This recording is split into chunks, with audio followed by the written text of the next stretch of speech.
అందరికీ కూడా పేరు పేరున ప్రతి ఒక్కరికి నా యొక్క ధన్యవాదాలు తెలుపుతున్నా.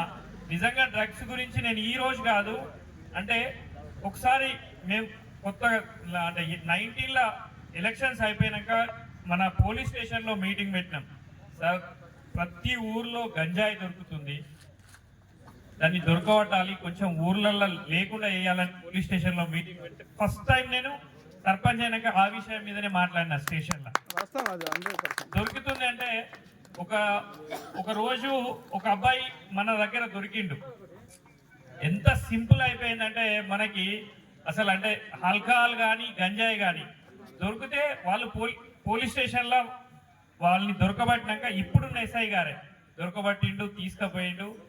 ఎక్కడ దొరుకుతుందని చెప్పేసి వీడిని ఏమనలేదు, అరే నువ్వేం చెప్పాల్సిన అవసరం లేదు, మాకు అసలు దొరికేది అసలు నీ ఒక్కరిని ఆపితే ఆపడం కాదు, అసలు ఇది ఎక్కడ దొరుకుతుందంటే ఆదిలాబాద్ దగ్గర ఒక చిన్న పల్లెటూరుకు తీసుకపోతే ఒక ముసలయ్య ఒక గుడిసెల పెట్టుకొని అందులో చెట్లు వేసుకొని వీళ్ళకి అమ్ముతుండు. 100 రూపాయలకు 150 రూపాయలకు అమ్మేడు. అంటే అంత ఈజీగా దొరుకుతుంది. అది దొరకాలంటే ఫస్ట్ ఎవరేమనుకున్నా కూడా పిల్లలు పక్కదారి పట్టకుండా ఉండాలంటే ఫస్ట్ తల్లిదండ్రులే. వీళ్ళు ఇప్పుడు సంజీవ్ చెప్పినట్టు అసలు నైట్ పోతే ఎంత టైంకి వస్తుండ్రు, వచ్చినాక వీళ్ళు ఎట్లుంటుర్రు, మనతో ఎట్లా బిహేవ్ చేస్తుర్రు. మా ఊర్లో ఒకటి జరిగింది చెప్తా. ఒకరిని నేను మీ ఓడు ఇలా అవుతుండు కొంచెం చూసుకోండి అంటే ఏం చెప్పాలి సారు, నేను గట్టిగా చెప్తే మమ్మల్ని కొడుతుండ్రు అని అన్నారు. అంటే వాళ్ళకి కొట్టాలన్నది కాదు, అది తెలియక అంటే నేను ఏం చేస్తున్నా అన్నది సీరియస్గా వీళ్ళు ఏంటంటే ఏదో అదేంటి పైశాచిక ఆనందం పొందుతున్నారు దాంట్లో. నిజంగా అంటే చాలా అంటే ఒక్కసారి అడిక్ట్ అయిన వాళ్ళు ఏమంటారంటే ఇది అడిక్ట్ అయితే బంధు గారు అని అంటారు. ఏదైనా ఎట్లాంటిదైనా కూడా బంద్ చేసుకోవచ్చు, కానీ మనం కంప్లీట్గా వాళ్ళు ఇంటికి వచ్చిండ్రు, ఎన్నిటికి పోయినరు, అసలు బర్త్డే పార్టీకి పోతుండ్రా, సినిమాకి పోతుండ్రా, వచ్చినాక కాలేజెస్ అని చెప్పేసి పెద్ద పెద్ద బైకులు కొనిచ్చి పిల్లలు తాగి అసలు ఒకటి ఏంటంటే ఒకప్పుడు నక్సలిజం, టెర్రరిజం ఇవి ఉండే, వీటితో ఎక్కువ మంది చనిపోయినారు. కానీ ఈ రోజు చనిపోయేది భారతదేశంలో మీరు చూడండి హైయెస్ట్ చనిపోయేది రోడ్ యాక్సిడెంట్ల, దాంట్లో 80% విత్ ఆల్కహాల్ తోని బైక్స్ నడిపి 80%. ఇండియాలో హైయెస్ట్ చనిపోయేది రోడ్ యాక్సిడెంట్లు, దాంట్లో 80% యాక్సిడెంట్స్ విత్ ఆల్కహాల్. కాబట్టి మనం అనుకుంటాం అరే ఇక్కడ పోలీసు వాళ్ళు ఉండుతోనే అరే ఈ అమ్మాయి ఇంకేం పని లేదు రోజు ఊదిపిస్తారు అని.